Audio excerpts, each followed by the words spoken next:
Qarabağ klubu Chelsea ilə oyundan əvvəl azarkeşlərə bir müraciət yayıb. Həmin müraciəti diqqətinizə çatdırırıq. Qeyd eləyək ki, bugün 5 noyabr tarixidir.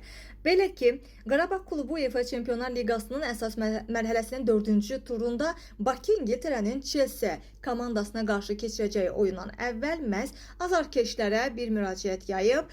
Bu barədə Köhlən Atların mətbuat xidməti məlumat yayıb. Məlumatda bildirilir ki, klub maçı izləmək üçün fanatları stadiona erkən gəlməyə çağırıb.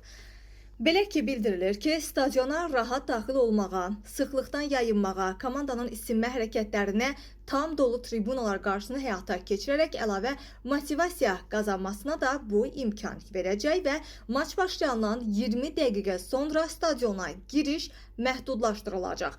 Qapılar qarşılamaya 2 saat 30 dəqiqə, yəni 150 dəqiqə qalmış açılacaq və qeyd eləyək ki, qarşılaşma bugün Tofiq Bəhrəmov adına stadionda saat 21:45-də start götürəcək. Biz də Qarabağa uğurlar arzulayırıq.